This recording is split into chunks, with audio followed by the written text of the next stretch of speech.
Selamat siang ibu-ibu sekalian yang dikasihi Tuhan. Kita berjumpa kembali di ALF pada siang hari ini. Mari kita bersatu dalam doa. Bapa di surga, kami ucap syukur dan terima kasih atas pemeliharaan Engkau di dalam hidup kami. Terima kasih kalau Tuhan boleh mengumpulkan kembali kami pada siang hari ini. Walaupun kami berada di tempat kami masing-masing, tapi kami boleh belajar akan kebenaran firman Tuhan. Dan kiranya Tuhan sendiri yang boleh berbicara kepada setiap kami di tempat ini lewat hamba-Mu yang akan menyampaikan kebenaran firman Tuhan. Pakai hamba-Mu ya Tuhan, supaya boleh menjadi saluran berkat bagi setiap kami yang mendengarkannya. Hanya di dalam nama Tuhan kami Yesus Kristus kami berdoa dan mengucap syukur. Amin. Ibu-ibu sekalian yang dikasihi Tuhan, selamat siang. Kita berjumpa kembali walaupun masing-masing ada di tempatnya masing-masing, tapi kita tetap bisa berjumpa lewat audio streaming ini. Ibu-ibu, kondisi kita beberapa bulan ini memang agak berbeda dengan yang sebelum-sebelumnya gitu ya. Dimana kita sekarang harus hidup di dalam kondisi ya lebih banyak tinggal di rumah gitu ya. Bukan hanya ibu-ibu tapi juga bapak-bapak dan anak-anak tidak bisa sekolah secara langsung, tapi juga yang bekerja juga demikian. Banyak yang melakukan hal-hal pekerjaan maupun pelajaran atau kegiatan di rumah. Nah, kita bisa melihat bahwa gaya hidup kita sekarang agak berbeda dari sebelumnya gitu ya. Kalau dulu orang banyak berjalan atau nongkrong gitu ya di tempat-tempat tongkrongan, di kafe-kafe atau di mall-mall. Sekarang kita mungkin lebih banyak berdiam diri di rumah walaupun kadang-kala kita sekali-sekali keluar ke tempat-tempat rekreasi atau tempat-tempat wisata ya. Seharusnya bukankah demikian kalau kita berkumpul di dalam rumah lalu kita merasakan kebahagiaan. Orang tua, anak semua berkumpul di dalam satu rumah gitu. Kalau dulu mereka masing-masing yang bekerja, masing-masing yang sekolah, ketemu di rumah hanya beberapa jam saja dalam sehari. Apakah demikian kita berbahagia ketika kita berkumpul, sering ketemu di rumah, bahkan di dalam kehidupan hari lepas hari lebih banyak berdiam diri di dalam rumah? Ternyata banyak juga orang yang stres, merasa bosan di rumah gitu ya. Bukan hanya ibu-ibu yang bosan, tapi juga bapak-bapak dan juga anak-anak yang mengalami hal demikian. Mereka ketemu dia lagi gitu ya. Diam di rumah, tidak bisa kemana-mana, hanya sekali-sekali keluar, lalu merasakan satu kebosanan. Apalagi ibu-ibu tentunya ya. Ibu-ibu harus masak setiap hari, harus siapkan makanan, harus beres-beres rumah, tidak bisa keluar seperti biasanya. Tentu ada satu kondisi yang berbeda dari sebelumnya ya. Nah, saudara-saudara atau ibu-ibu yang kita kasihi, walaupun dengan demikian kondisi kita sekarang sudah new normal gitu ya, tidak lagi terikat di dalam PSBB tapi masih ada batasan yang tertentu. Kita bisa ketemu dengan teman tapi sekali-kali dalam jumlah yang kecil gitu ya. Tapi kadang-kala kita masih merasakan keletihan dan kejenuhan, bukan? Mengapa? Coba kita buka di dalam Ibrani 12 ayat 1 sampai 17 ya. Kita baca di dalam kitab Ibrani 12 ayat 1 sampai 17. Saya bacakan buat ibu-ibu sekalian. Nasihat supaya bertekun di dalam iman. Karena kita mempunyai banyak saksi, bagaikan awan yang mengelilingi kita. Marilah kita menanggalkan semua beban dan dosa yang begitu merintangi kita, dan berlomba dengan tekun dalam perlombaan yang diwajibkan bagi kita. Marilah kita melakukannya dengan mata yang tertuju kepada Yesus, yang memimpin kita dalam iman, dan yang membawa iman kita itu kepada kesempurnaan, yang dengan mengabaikan kehinaan, tekun memikul salib, ganti sukacita yang disediakan bagi Dia, yang sekarang duduk di sebelah kanan tahta Allah. Ingatlah selalu akan Dia, yang tekun menanggung bantahan yang bersahabat terhadap dirinya dari pihak orang-orang berdosa, supaya jangan kamu menjadi lemah dan putus asa. Dalam pergumulan kamu melawan dosa kamu, belum sampai mencucurkan darah. Dan sudah lupakah kamu akan nasihat yang berbicara kepada kamu, seperti kepada anak-anak? Hai anakku, janganlah anggap enteng didikan Tuhan, dan janganlah putus asa apabila engkau diperingatkannya. Karena Tuhan menghajar orang yang dikasihinya, dan Ia menyesah orang yang diakuinya sebagai anak. Jika kamu harus menanggung ganjaran, Allah memperlakukan kamu seperti anak. Di manakah terdapat anak yang tidak dihajar oleh ayahnya? Tetapi jikalau kamu bebas dari ganjaran yang harus diderita setiap orang, maka kamu bukanlah anak, tetapi anak-anak gampang. Selanjutnya, dari ayah kita yang sebenarnya kita beroleh ganjaran, dan mereka kita hormati. Kalau demikian, bukankah kita harus lebih taat kepada Bapa segala roh, supaya kita boleh hidup? Sebab mereka mendidik kita dalam waktu yang pendek, sesuai dengan apa yang mereka anggap baik. Dia menghajar kita untuk kebaikan kita, supaya kita beroleh bagian dalam kekudusannya. Memang tiap-tiap ganjaran pada waktu ia diberikan tidak mendatangkan sukacita, tetapi duka cita. Tetapi kemudian ia menghasilkan buah kebenaran yang memberikan damai kepada mereka yang dilatih olehnya. Sebab itu, kuatkanlah tangan yang lemah dan lutut yang goyah, dan luruskanlah jalan bagi kakimu, sehingga yang pincang jangan terpelecok, tetapi menjadi sembuh. Berusahalah hidup damai dengan semua orang, dan kejarlah kekudusan, sebab tanpa kekudusan tidak seorang pun akan melihat Tuhan. Jagalah supaya jangan ada seorang pun menjauhkan diri dari kasih karunia Allah, agar jangan tumbuh akar yang pahit, yang menimbulkan kerusuhan, dan yang mencembarkan banyak orang. Janganlah ada orang yang menjadi cabul, atau yang mempunyai nafsu yang rendah seperti Esau, yang menjual hak kesulungannya untuk sepiring makanan. Sebab kamu tahu bahwa kemudian ketika ia hendak menerima berkat, ia ditolak. Sebab ia tidak beroleh kesempatan untuk memperbaiki kesalahannya, sekalipun ia mencarinya dengan mencucurkan air mata. Saudara-saudara, di dalam kehidupan kita, seringkali kita menghadapi kejenuhan. Bukan hanya kita sendiri, tetapi tadi di kitab Ibrani mengatakan bahwa banyak saksi yang mengalami seperti itu. Para nabi, para tokoh-tokoh gereja, semua pernah mengalami kejenuhan, kebosanan, keletihan di dalam kehidupan mereka. Apa yang menyebabkan kejenuhan di dalam menjalani kehidupan ini? Yang pertama adalah kebosanan. Bosan, merasakan hidup hanya sebagai rutinitas. Baik itu sebagai istri, sebagai ibu, sebagai orang tua, sebagai anak, maupun sebagai pekerja. Kebosanan bisa dirasakan oleh siapapun juga. Dan itu adalah suatu yang normal. Ya, saudara-saudara, tadi kita bisa melihat di ayat 1, para nabi, para tokoh gereja pernah juga mengalami hal yang demikian. Kita tidak bergumul sendiri, dan bukan orang yang pertama yang mengalami hal demikian. Para nabi, tokoh-tokoh gereja pernah mengalami hal demikian. Tapi mereka menghadapinya. Mereka bergumul menghadapi kejenuhan yang dihadapi di dalam kehidupannya, dan mereka menang. Ini adalah suatu yang bisa membuat inspirasi bagi kita semua. Saudara-saudara atau ibu-ibu yang saya kasihi, bosan seringkali kita alami, bukan? Tinggal di rumah terus menerus, bosan. Bosan ketemu suami, ya. Bosan terhadap suami, wah bahaya ini ya. Kenapa? Karena rutinitas pekerjaan di rumah tangga. Ya saudara-saudara, itulah yang kita hadapi. Seringkali kita menghadapi kebosanan yang tadinya kita suka cita melakukannya, tapi tiba-tiba begitu bosan ketika ketemu orang yang itu juga, ya, yang tadinya kita kasihi, kok tiba-tiba menjadi rasa bosan, ya. Memang hal itu kita perlu waktu untuk rileks sementara dari waktu kalau kita sudah menjadi rutinitas di dalam menjalani hidup itu dari hari lepas ke hari, dari waktu ke waktu gitu ya. Sehingga merasakan tidak ada lagi sukacita ketika kita melakukan tugas kita sehari-hari. Sebagai ibu harus bangun pagi, harus menyiapkan makanan, membersihkan ruangan, kemudian juga menyiapkan pakaian, ya, baik untuk anak maupun suami. Begitu terus pekerjaan yang dilakukan dari pagi sampai malam, ya. Tidak ada jam lembur bagi ibu-ibu, gitu kan? Harus siap sedia selama 24 jam. Ketika anak sakit, ketika suami sakit, atau apapun yang terjadi di dalam rumah. Nah, tugas ibu itu adalah rangkap, ya saudara-saudara, jangan anggap remeh sebagai ibu rumah tangga.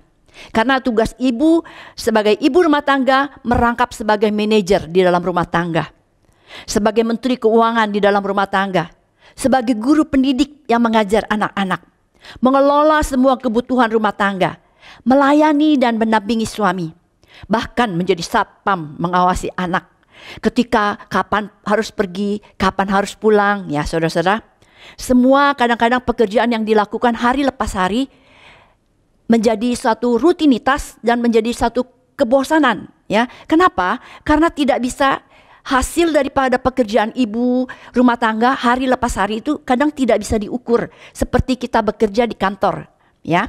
Kita di kantor punya target, ada jam kerja, ada hasil yang bisa diukur, sudah tercapaikah target yang kita lakukan, ya.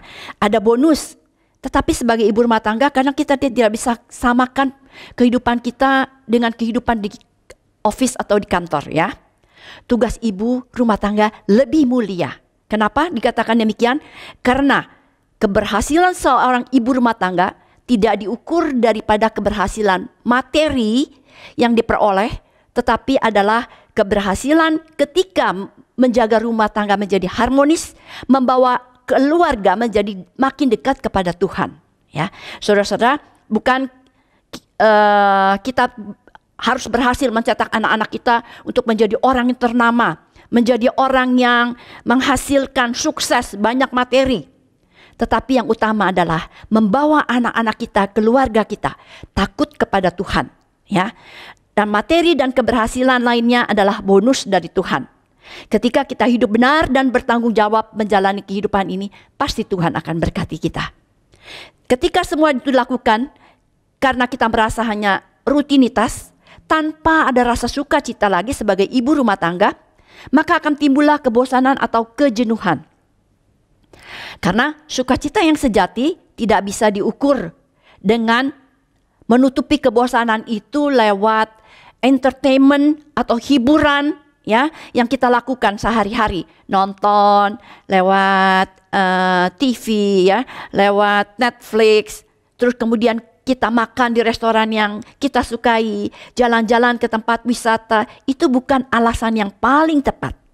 Itu hanyalah sebagai sarana yang sementara. Kenapa?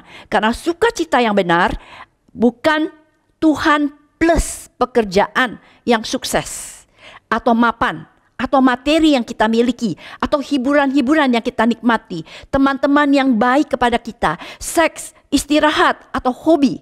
Tetapi sukacita adalah dari Tuhan, diberikan Tuhan melalui firman-Nya yang mengisi kehidupan kita, yang mengisi hati kita.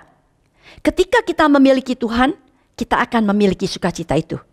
Jadi sukacita itu ada di dalam hati kita, ya. Saudara-saudara, bukan berarti kita anti dengan hiburan-hiburan atau entertainment, anti dengan materi, bukan itu.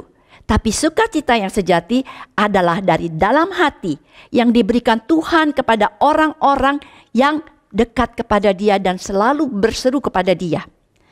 Nah, saudara-saudara, sukacita tidak bergantung kepada situasi yang ada di luar kita.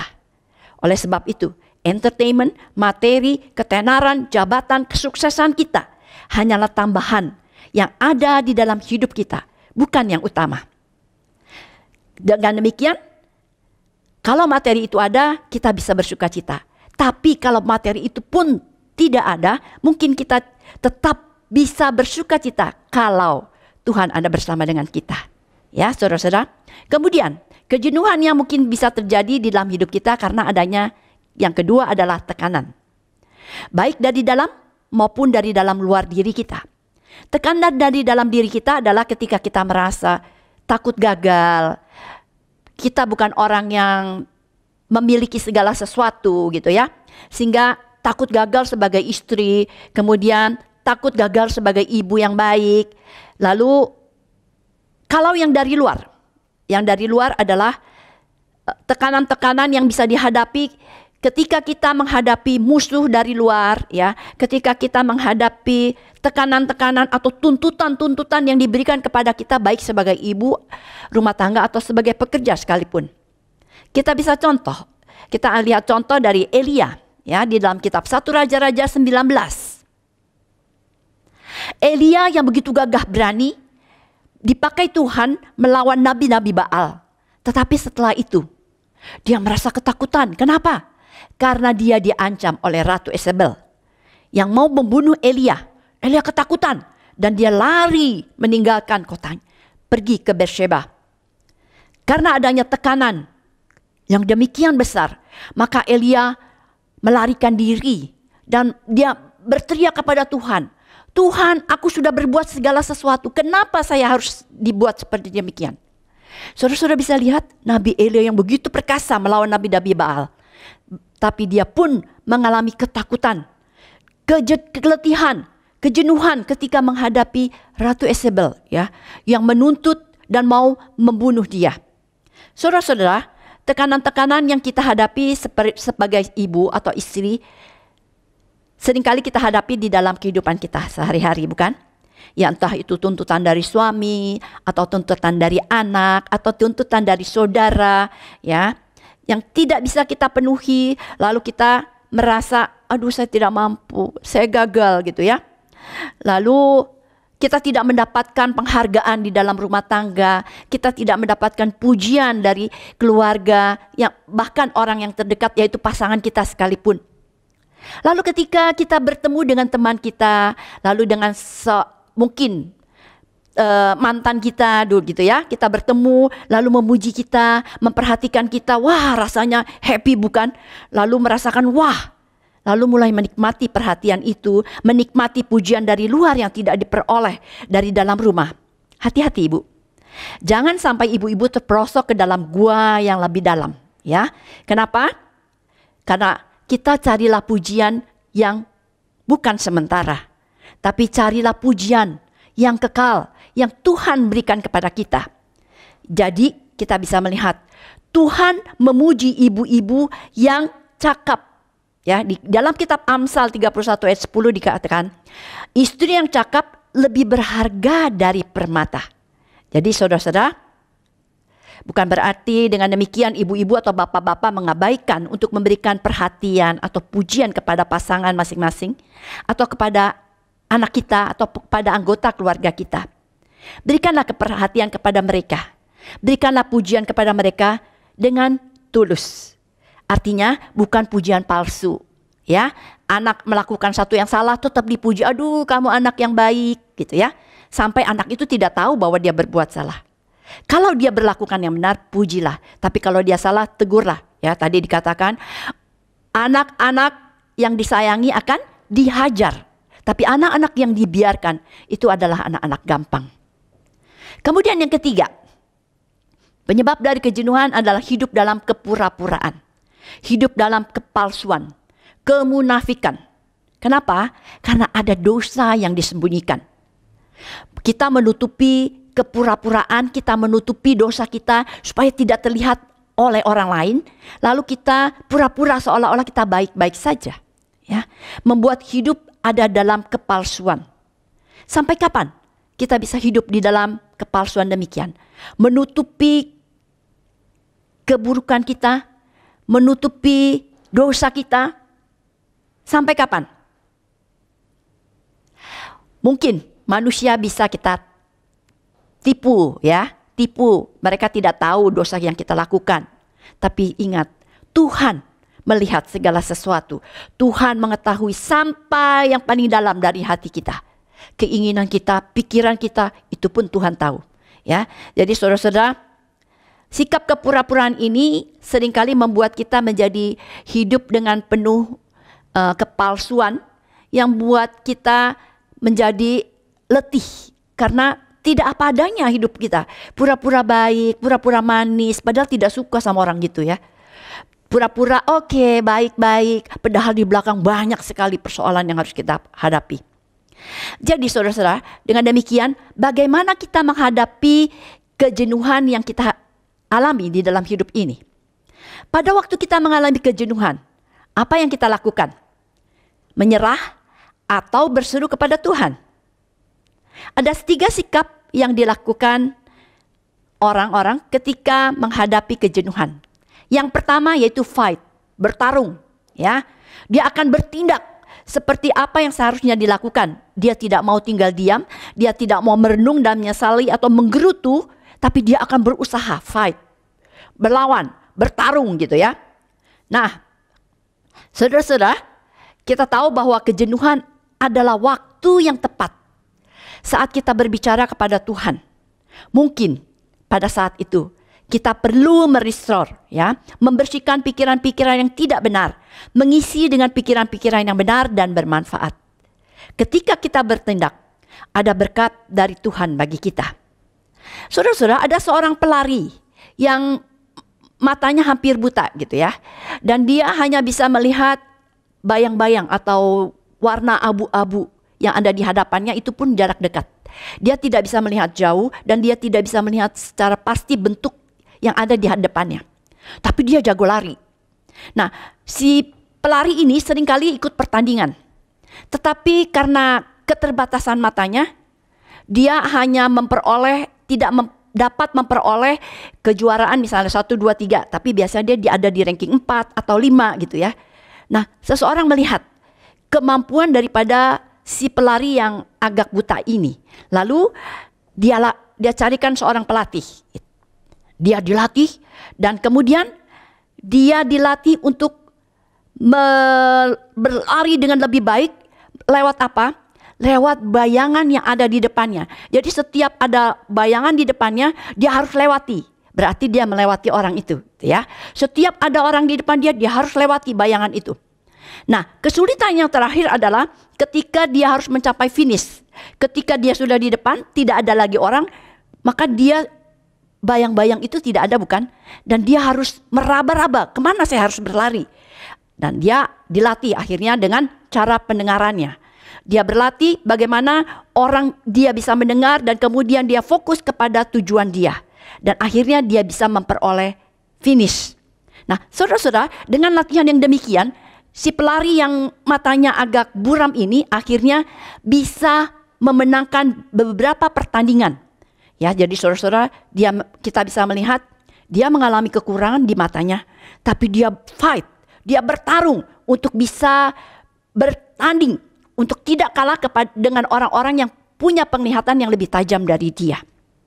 Nah, saudara-saudara, kita bisa melihat kadang-kala kita memang mau bertanding, tapi tunggu dulu, saya punya apa ya? Gitu kan? Kadang kita berpikir, aduh kita nggak punya kemampuan, kita nggak punya sesuatu.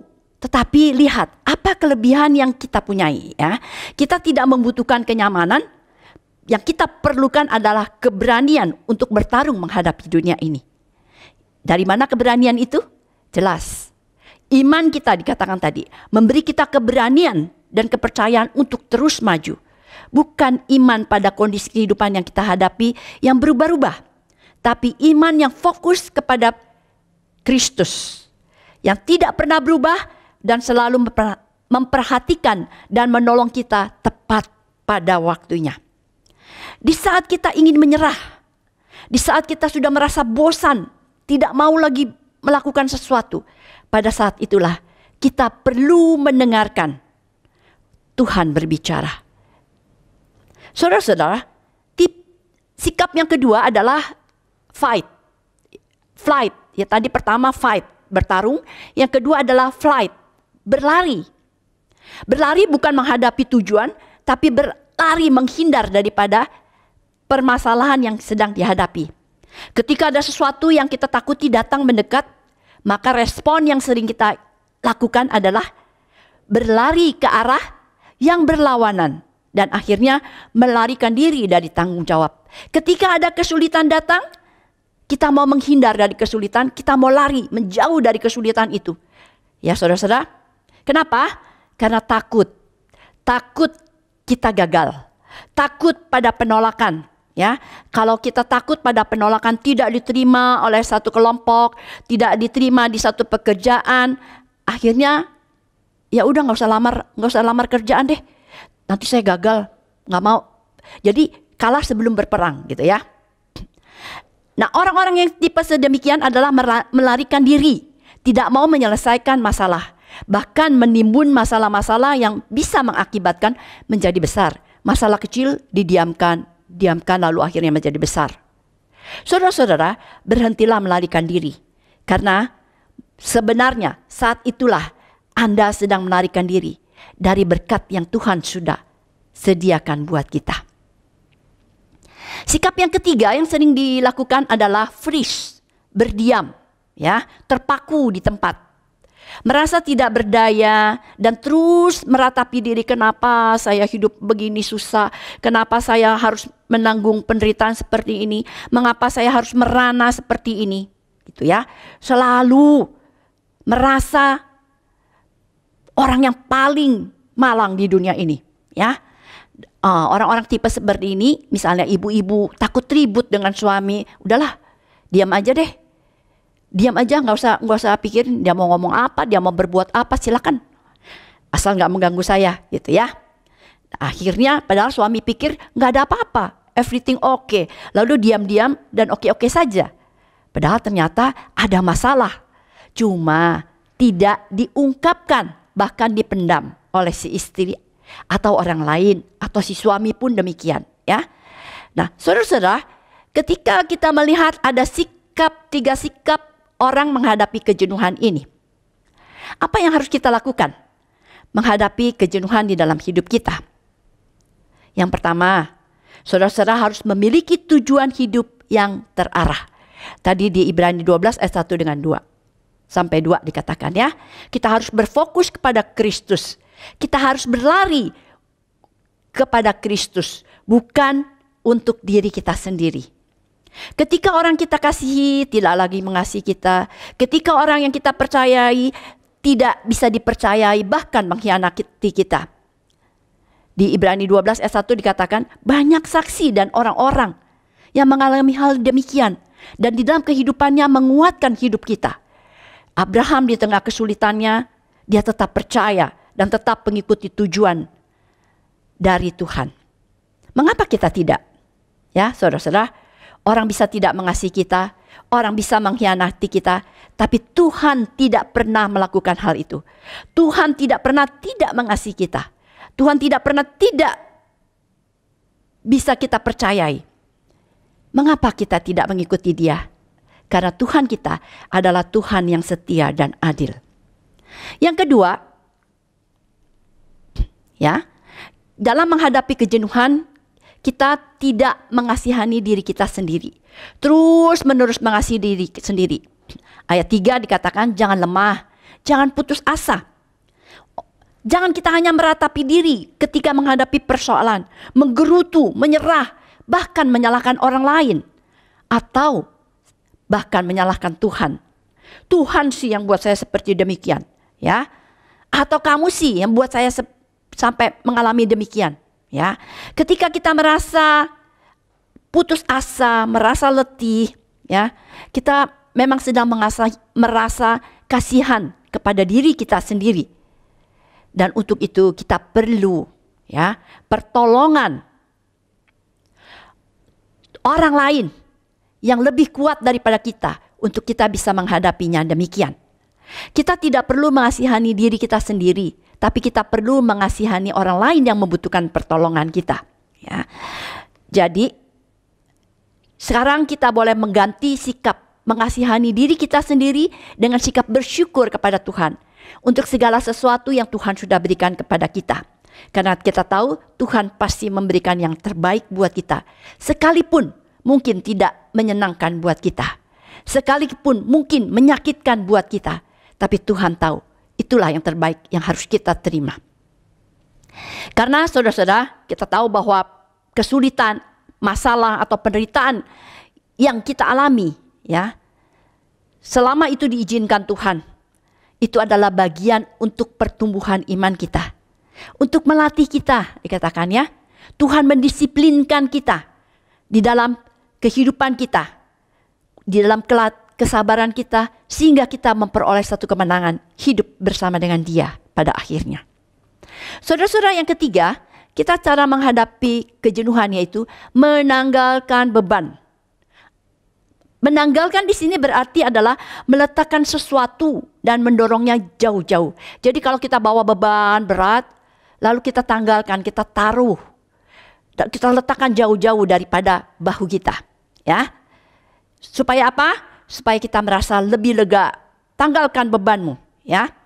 Kenapa? Karena manusia merasa butuh untuk melepaskan diri dari beban yang dialami pada saat itu. Manusia merasa butuh kenyamanan. Tapi kitab Ibrani mengatakan, semua yang merasa letih, tanggalkanlah beban dan lepaskan semua dosa yang merintangi. Jadi waktu kita menanggalkan beban kita yang kita hadapi saat ini, tapi juga jangan lupa, lepaskan semua dosa yang merintangi kita untuk kita bisa datang dekat dengan Tuhan. Karena Tuhan mengatakan di dalam Matius 11 ayat 28, marilah kepadaku semua yang letih lesu dan berbeban berat, aku akan memberikan kelegaan kepadamu. Ya, saudara-saudara, menyerahkan semua beban kepada Tuhan artinya menyerahkan semua kekhawatiran kita, semua dosa-dosa kita untuk tidak kita ulangi kembali. Kemudian ke segala kesombongan kita yang menghalangi kita untuk minta tolong kepada orang lain, atau kesombongan untuk kita minta pertolongan kepada Tuhan karena kita lebih mengandalkan diri kita sendiri dan kita lebih fokus kepada diri. Saya tidak perlu Tuhan, saya bisa mengatasi diri sendiri. Hilangkan kesombongan itu, karena Tuhan kita lebih besar dari segala apa yang kita alami, dari segala permasalahan yang kita alami. Yang keempat, dalam kita menghadapi kejenuhan, maka kita harus melepaskan sifat munafik kita, sifat kepura-puraan kita, sikap palsu kita. Kenapa? Karena kita takut kepada apa yang orang pikirkan, membuat kita harus hidup berpura-pura. Sampai kapan kita bisa menutupi segala kepalsuan kita? Sampai kapan kita bisa menutupi segala dosa-dosa kita? Saudara-saudara ingat, Tuhan kita mengetahui segala sesuatu lebih dari apa yang kita tahu. Ya, jadi saudara-saudara, dan dikatakan sampai kapan kita hidup bisa berpura-pura, menutupi kesalahan dan dosa kita? Sampai kapan? Sampai kapan kita bisa menutupinya? Karena kita tahu lebih baik takut kepada Tuhan daripada takut kepada manusia. Ya, Tuhan tahu segala apa yang kita alami, segala apa yang kita tutupi. Kenapa saudara-saudara kita harus melepaskan sikap munafik ini atau sikap kepalsuan pura-pura ini? Karena kita menutupi dosa yang tersembunyi di hadapan kita, di dalam hidup kita. Saudara-saudara tahu, dosa itu menutupi pandangan kita kepada Kristus. Kalau dosa itu kita tutupi terus, kita diamkan di dalam hidup kita, maka itu akan menutupi kita untuk bisa membawa kita dekat kepada Tuhan. Tolaklah dosa itu, hiduplah taat dan kudus, dikatakan di kitab Ibrani tadi. Tolak dosa, hidup taat kepada Kristus, jagalah hidupmu di dalam kekudusan. Karena relasi yang baik kepada Tuhan akan terlihat relasi dengan sesama kita. Saudara-saudara, Tuhan menginginkan kita hidup berdamai dengan sesama. Kasih Tuhan tidak pura-pura. Dan Tuhan menginginkan kita juga mengasihi sesama dengan tulus, tanpa pura-pura. Hidup berpura-pura itu hanya untuk menutupi kekurangan kita, menghindari kenyataan, lalu kemudian kita lari kepada hal-hal yang tidak kita inginkan, ya. Mungkin untuk menghindari tekanan hidup kita, lalu pura-pura tidak ada masalah, lalu kita hidup lari kepada minuman-minuman keras, ya. Nah, saudara-saudara, biarlah kita kembali kepada hidup kita yang benar di hadapan Tuhan tanpa pura-pura, ya. Karena segala yang kita lakukan itu hanyalah di dalam kesementaraan. Hidup berpura-pura dengan menganggap enteng semua masalah, tidak perlu bantuan Tuhan, kita tidak perlu mengakui kekurangan kita, dan kita harus percaya bahwa Tuhan kita adalah Tuhan yang Maha Tahu, dan Tuhan kita adalah Tuhan yang tahu segala sesuatu dan bisa menolong kita. Maka kita perlu mengakui kekurangan kita, dan kita perlu mempercayai diri kita kepada Tuhan, dan juga mungkin kita perlu kepada orang-orang yang bisa kita percaya. Ya, Kristus mengerti apa yang kita alami. Kenapa? Karena dia pernah mengalami semua permasalahan yang dialami manusia di dalam hidup ini. Dia pernah dikhianati, dia hidup miskin, dia dicobai, dia ditinggalkan teman-temannya, dia mengalami kematian ayahnya secara fisik, Nah, saudara-saudara, semua penderitaan pernah dialami oleh Kristus, ya. Jadi oleh sebab itu, berserulah kepada Tuhan di dalam kita menghadapi satu keletihan, kejenuhan di dalam hidup kita, ya. Karena kemunafikan, penampakan palsu seolah-olah indah tidak akan berlangsung lama. Karena akhirnya suatu saat orang akan tahu siapa kita, kebobrokan kita, kepalsuan kita. Dan terlebih lagi Tuhan tahu apa yang kita alami. Kemudian yang kelima, dalam menghadapi kejenuhan kita harus tetap bertekun di dalam doa. Bukan hanya bertekun dalam doa, tapi juga kita harus bertindak. Ya, di ayat 9 katakan tetap tekun dan taat kepada Tuhan. Mendekat kepada Tuhan dan terus maju. Bukan untuk berlari, menghindar, tapi maju ke depan, ya, untuk menghadapi pertarungan hidup ini. Kita tidak hanya hidup berdasarkan pikiran kita, tapi harus bertanggung jawab di dalam setiap segi yang kita alami. Bertanggung jawab kepada siapa? Bukan hanya kepada pimpinan kita, bukan hanya pada keluarga kita, tapi juga kita bertanggung jawab kepada Tuhan yang menciptakan kita. Sehingga orang bisa melihat bahwa kita sungguh adalah murid-murid Kristus.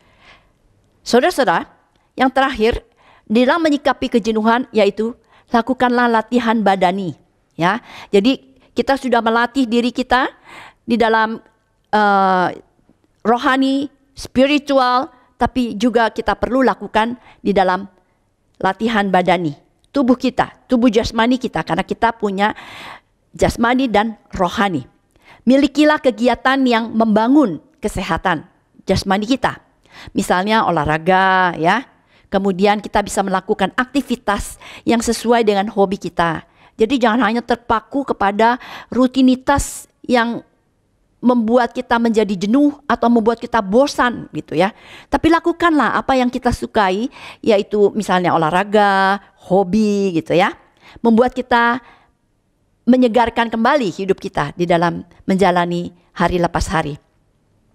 Saudara-saudara, Tuhan ingin kita hidup bahagia. Ya, jelas. Itu yang Tuhan katakan. Tapi bahagia seperti apa? Bahagia bukan berarti kita memiliki segala sesuatu yang kita inginkan. Tetapi berbahagia yaitu kita memiliki Tuhan. Dia adalah kebahagiaan sejati. Ingat, Tuhan bukan alat supaya kita bahagia. Tapi dia bisa memberi kita berkat supaya kita berbahagia. Ya, saudara-saudara, mungkin sebagai penutup pada siang hari ini kita bisa melihat bahwa sekarang teknologi begitu canggih, ya. Jarak yang jauh bisa menjadi dekat, ya. Walaupun kita ada di rumah, kita bisa tetap beribadah lewat live streaming. Kita bisa tetap melakukan aktivitas kita, pekerjaan kita lewat Zoom meeting, Google dan macam-macam. Kemudian juga kita bisa WhatsApp gitu ya, berbicara dengan keluarga kita yang berada jauh, tidak bisa berjumpa secara fisik, tapi kita bisa berjumpa lewat WhatsApp gitu ya. Nah, tetapi lebih lagi tuh saudara-saudara, kita harus berterima kasih kepada Tuhan. Karena Tuhan tidak pernah jauh dari orang-orang percaya. Dia adalah sahabat kita yang dekat, selalu dekat kepada kita. Sehingga dia mengetahui segala kesulitan kita. Bahkan Tuhan lebih dekat dari siapapun di dunia ini yang paling dekat. Misalnya pasangan kita, sahabat kita. Ya, saudara-saudara, Kristus adalah sahabat kita yang paling terdekat dan yang tidak pernah mengkhianati kita. Dia adalah sahabat yang sejati. Dia tahu kapan dia menolong kita. Dia tahu kapan kita membutuhkan dia. Dia tahu kapan kita berseru kepada dia. Nah, saudara-saudara, kita tidak pernah jauh dari Tuhan. Selain kita tidak mau mendengar suara Tuhan, tapi dengarkanlah seruan Tuhan. Kita tidak sendirian. Saya tidak sendirian, kamu tidak sendirian, dan kita tidak sendirian. Ada Tuhan bersama dengan kita. Saudara-saudara, ketika kita merasa letih dan lesu, mungkin kita bisa ingat, pada saat itulah yang terbaik untuk kita bertindak dan bergerak maju. Kita fight, bukan berdiam diri. bukan menyalah-nyalahkan orang, bukan menyalahkan Tuhan, tapi kita harus bergerak maju supaya kita bisa menjadi saksi Kristus di mana kita berada. Mari kita tundukkan kepala. Bapa di surga, kami mengucap syukur dan terima kasih untuk kesempatan yang Tuhan sudah berikan kepada kami dan mengingatkan kami bahwa kami adalah anak-anak Tuhan yang senantiasa berada dekat dengan Tuhan. Tuhan senantiasa mendengar seru dan doa kami. Tuhan yang selalu siap sedia untuk menolong kami tepat pada waktunya, sesuai dengan kehendak Tuhan, bukan sesuai dengan kehendak kita. Ya Tuhan, mampukan kami untuk menangkap makna setiap peristiwa yang kami alami, di tengah kebosanan kami, di tengah kejenuhan kami. Kami tahu ada Tuhan yang bersama dengan kami. Berikan kami kekuatan untuk kami menjalani kehidupan ini hari lepas dengan hari, Tuhan. Dan saat ini Tuhan, kami juga mau menyerahkan mungkin saudara-saudara kami yang sedang mengalami sakit ataupun kedukaan ataupun permasalahan. Biarlah mereka boleh datang kepada Tuhan dan Tuhan memberikan kekuatan kepada setiap mereka, sehingga mereka terus boleh menaruh harap kepada Tuhan saja. Terima kasih Bapa, di dalam nama Tuhan kami Yesus Kristus kami berdoa dan mengucap syukur. Amin.